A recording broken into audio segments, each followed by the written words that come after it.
تو شفاعت کی شان لے لے۔ یا رسول اللہ صلی اللہ علیہ وسلم ایک سودا تو بڑا آسان ہے، آدھی امت لیجیے جنت میں چلے جائیے۔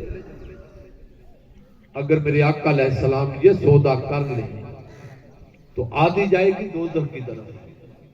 جب دوزخ کی طرف جاتے ہوئے کسی غلام کی نظر میرے رسول پہ پڑے گی، تڑپ کر کہے گا یا رسول اللہ خدا کے لیے نظر کرم کر دیجئے، کیونکہ میرے آقا سودا کر چکے ہوں گے، اب مجبور ہیں، وہ حضور کی رحمت سے محروم ہو جائے گا۔ میرے رسول نے یہ سودا قبول نہیں کیا، عرض کیا فاخترت الشفاعہ، میرے اللہ میں آدھی امت نے بخشواتا، مجھے شفاعت کی شان دے دے، جس کی میں سفارش کروں تو بخشتے چلے جا۔ پھر میرے رسول نے ارشاد فرمایا لِأَنَّهَا آمُ وَعَطْفَا، لوگوں سنو، میں نے شفاعت اس لیے لی، یہ عام ہے، کافی ہے۔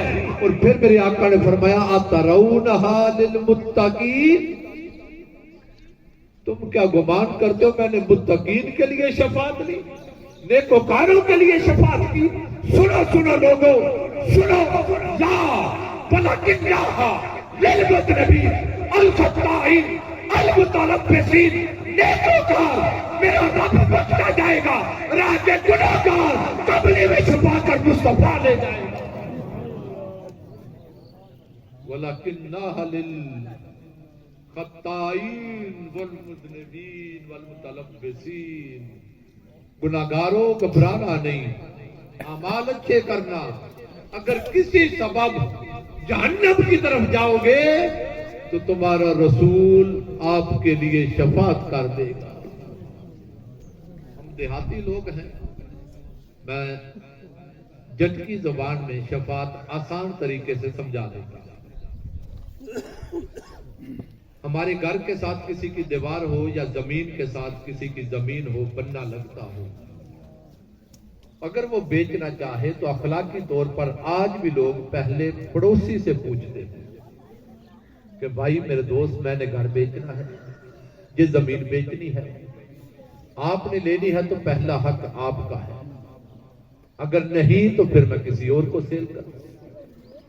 اگر بغیر پوچھے رضامندی کے کوئی بیچ دے تو ہم آج بھی عدالت میں جا کر حق کے شفا کرتے ہیں کہ حق میرا تھا، اس نے مجھ سے پوچھا نہیں، مجھے بتایا نہیں، میرا گھر لگتا ہے، میرا بننا لگتا ہے، میری زمین ساتھ ہے، حق میرا بنتا ہے۔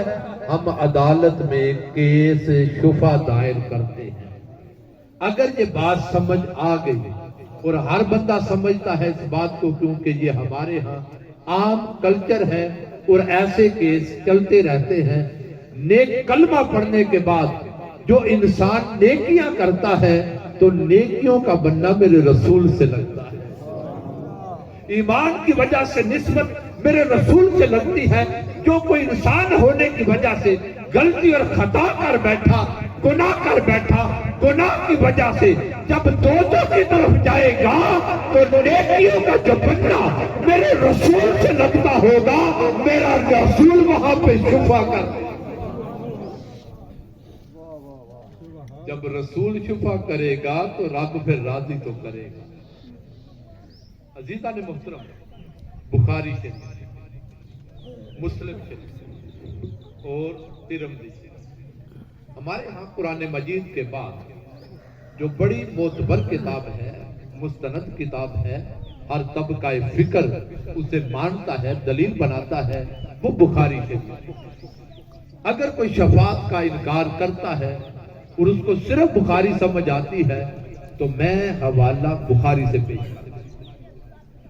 آقا علیہ السلام نے ارشاد فرمایا قیامت کے دن انبیاء علیہ السلام سے ہوتے ہوئے لوگ انبیاء کے ساتھ ان کی قیادت میں میرے پاس آئیں گے، عرض کریں گے یا رسول اللہ صلی اللہ علیہ وسلم، اے محمد آج رب بڑا جلال میں ہے، دستگیری فرمائیے۔ میرے آقا علیہ السلام نے فرمایا میں اللہ کے حضور حاضر ہوں گا، اس کی ثنا اور شان بیان کروں گا، شان بیان کر کے اس کی بارگاہ میں سجدے میں گر جاؤں گا۔ جب میں سجدے میں گروں گا تو آواز آئے گی یا محمد ارفع رأسک، اے محبوب آج سجدے میں نہ پڑیے، سر کو اٹھائیے. کل یسمع، آپ بولیے، آپ کو سنا جائے گا. آپ بات کیجئے، آپ کی بات کو سنا جائے گا. اشفا تو شفاعت کیجئے، آپ کی شفاعت قبول کی جائے گی. سن توتا، آپ مانگیے، سوال کیجئے، آپ کی بات کی لاج رکھی جائے گی، عطا کیا جائے گا. میرے آقا علیہ الصلوۃ والسلام نے فرمایا لوگوں میں اشفا تو شفا، رب کہے گا محبوب آج شفاعت کر، تیرا رب تیری شفاعت قبول کرے گا. یہ شفاعت بخاری شریف میں بیان ہو رہی ہے. اگر کوئی بخاری کو مانتا ہے تو پھر بخاری کی اس حدیث کو بھی مانے کہ قیامت کے دن سب سے پہلی جو شفاعت کرے گا وہ کوئی اور نہیں ہوگا، آمنہ کا لال ہوگا. اور جس کی شفاعت قبول کی جائے گی وہ میرا اور تمہارا نبی. میرے شیخ ڈاکٹر محمد طاہر القادری نے اس حدیث کے ترجمے کو کچھ محبت بھرے انداز میں یوں پیش کیا ہے. فرماتے ہیں جب آواز آئے گی نا یا محمد ارفع راسک، اے محبوب سر اٹھائیے. سجدے میں پڑے ہیں نا آقا علیہ السلام، تو رب کہے گا سر اٹھاؤ، سجدہ نہ کریں، بات کریں. تو فرماتے ہیں نہیں، لگتا یوں ہے رب کہنا یہ چاہتا ہے ارفع راسک. رب کہے گا سونیا ذرا مکھڑا تو دکھا. کل یسمع، بات کیجئے، سنا جائے گا. فرماتے ہیں نہیں نہیں، لگتا یہ ہے رب کہے گا سونیا تو لب تے ہلا. حاضرین محترم، ابن ماجہ ہے، سیدنا ابو سعید نقل کرتے ہیں قال رسول اللہ صلی اللہ علیہ وسلم انا اول شافع و اول مشفع ولا فخر. قیامت کے دن جو سب سے پہلے رب کے دربار میں شفاعت کرے گا اور جس کی شفاعت رب قبول کرے گا وہ کوئی اور نہیں ہوگا، مدینے کا تاجدار.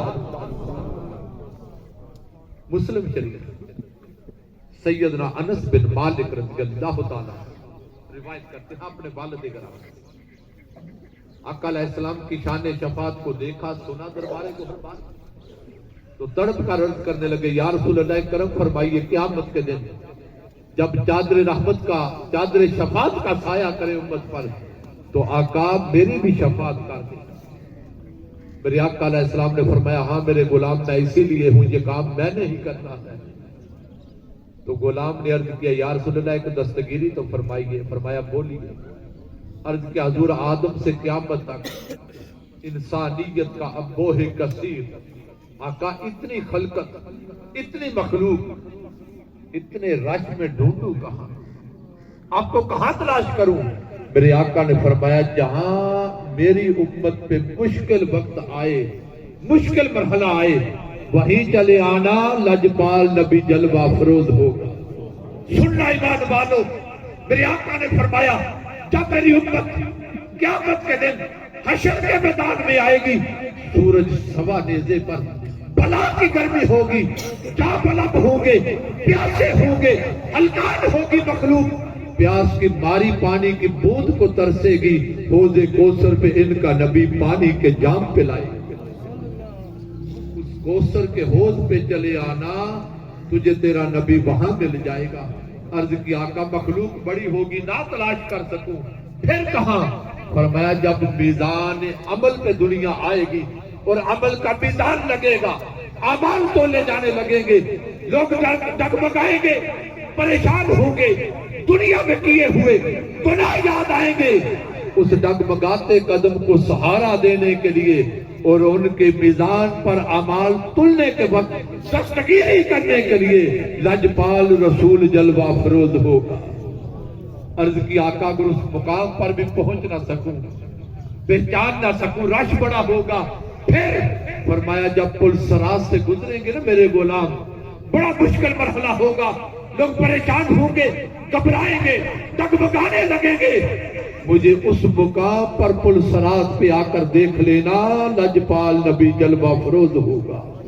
مجھے لگتا یہ ہے پننوال والوں، جب پل سراج سے گزرنے کا وقت آئے گا، اس مقام پر بڑے بڑے قدم اکھڑ جائیں گے، ڈگمگانے لگیں گے، جہنم میں گرتا ہوا دکھائی دینا لگے گا، رسول سامنے، جلوہ فروز ہوگا، بس جب آقا جلوہ فروز ہوں گے غلام جو بچائیں گے، مصطفیٰ کو دیکھتے جائیں گے، بچت کرتے جائیں گے، اور مصطفیٰ کی محبت میں بچت کرتے گزرتے جائیں گے۔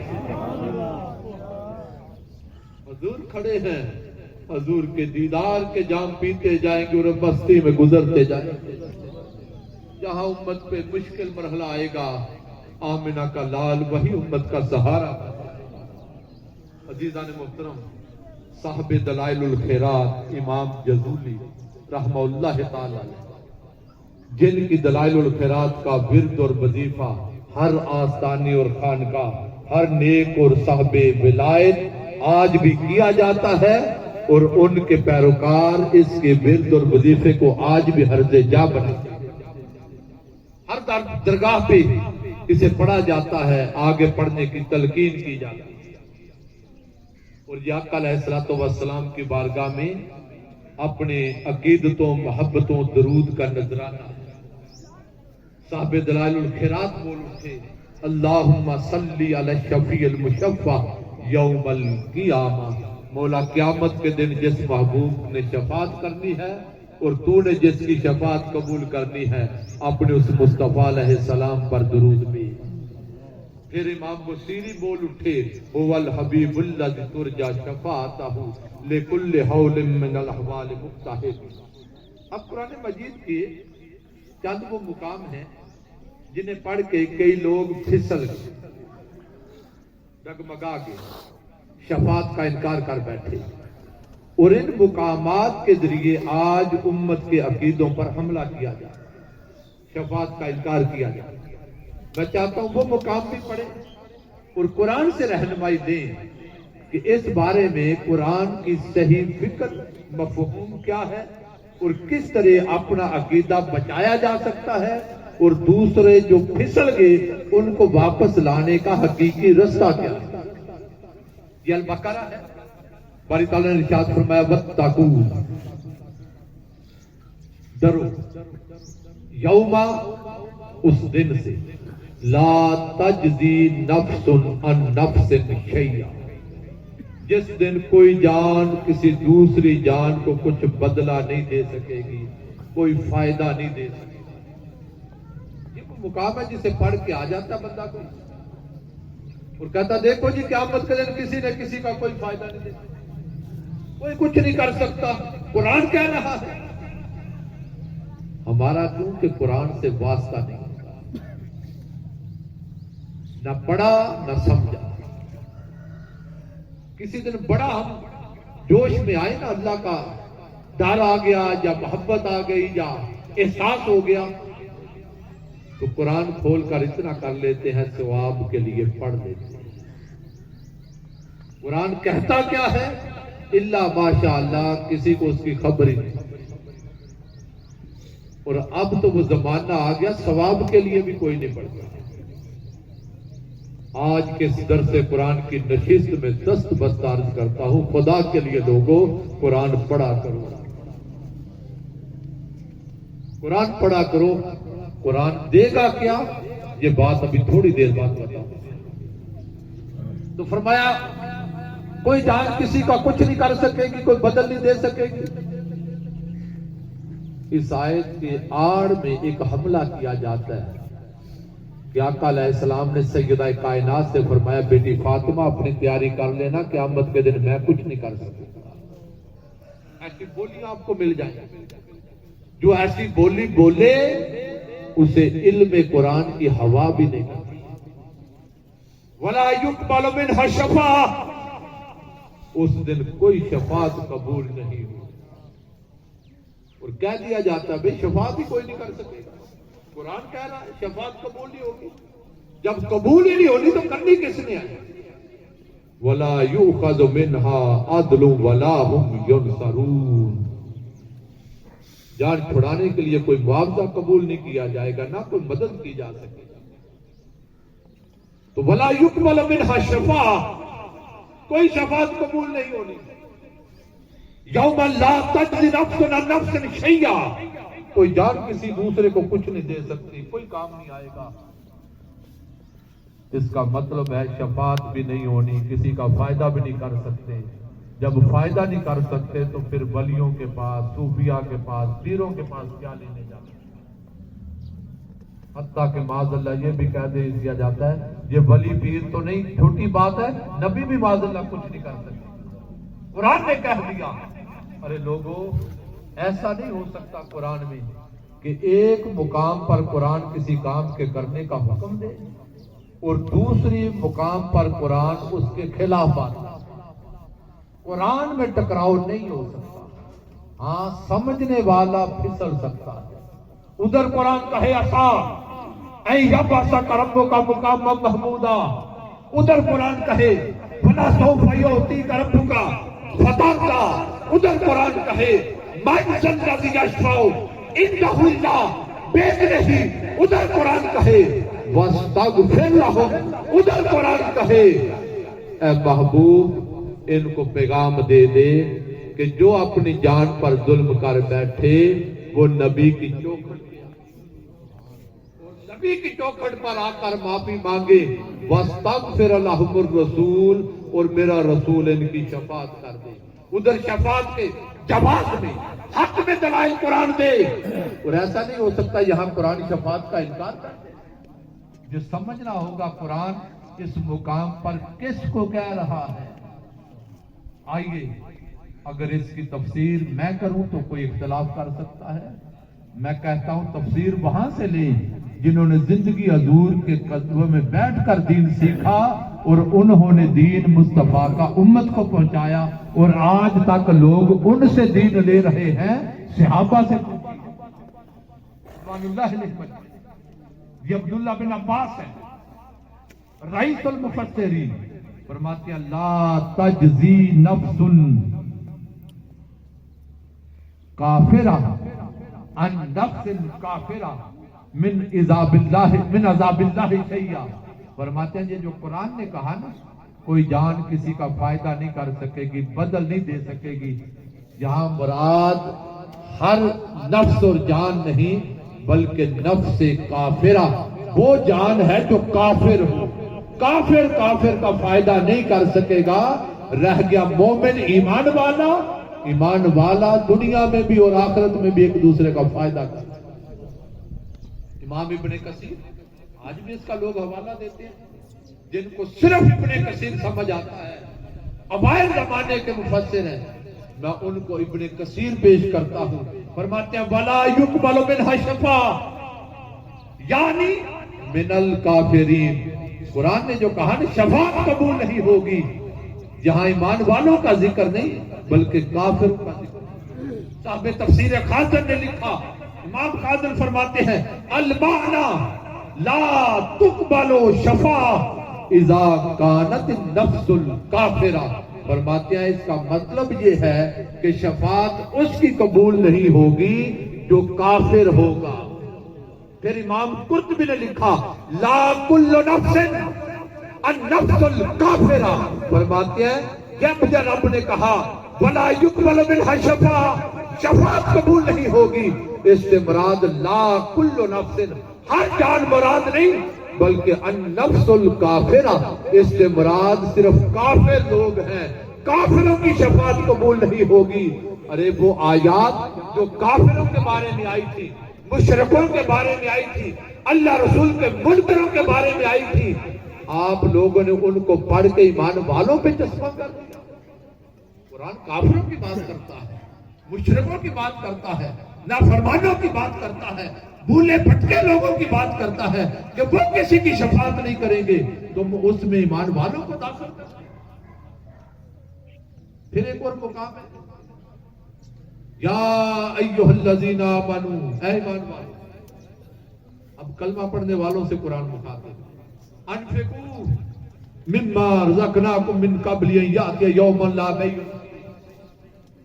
آج وقت ہے ہم نے جو مال دیا ہے اس میں سے خرچ کر لو، اس سے پہلے کہ وہ دن آ جائے جس دن کوئی خرید و فروخت نہیں کر سکے، ولا خلہ، اس دن کوئی دوستی کام نہیں آئے گی، ولا شفاعہ، اس دن کوئی کسی کی شفاعت نہیں کرے گا، والکافرون هم الظالمون، کافر بڑے ظالم۔ یہ مقام پڑھ کے کہہ دیا جاتا ہے بھائی دیکھو اگر کوئی دوستی کام آنی ہوتی تو قرآن کیوں کہتا ولا کھلا، کوئی دوستی کام نہیں آئے۔ اس دن ماں بچے کو بھول جائے گی، دوست دشمن ہو جائے گی، کوئی کام نہیں آئے گا۔ ولا کھلا قرآن نے کہتا، ولا شفا، اس دن کوئی شفاعت نہیں کر سکے۔ میرے بھائیوں اگر اس مقام میں شفاعت اور دوستی سنگت کا انکار کر دیا جائے کہ فائدہ نہیں دے گی، تو پھر میری صاحبان نے دانش و فکر کے اجتماع سے گزارش یہ ہے، سورہ الزخرف ہے قرآن کی 43 نمبر سورہ ہے، 67 نمبر آیت ہے، الاخلاء یومئذ بعضهم لبعض عدو۔ قرآن کہتا ہے قیامت کا دن وہ ہوگا جس دن دوست دشمن ہو جائے گا۔ کوئی دوست دوستی نہیں نبھائے گا، کوئی رشتہ دار رشتہ نہیں نبھائے گا، ہر کوئی دوسرے کا دشمن اپنی جان کی پڑی ہوگی۔ ہر کسی کا حال یہ ہوگا الا المتقین، اس دن اگر کوئی دوستی کا پاس رکھے گا تو وہ نیکوکار ہوگا۔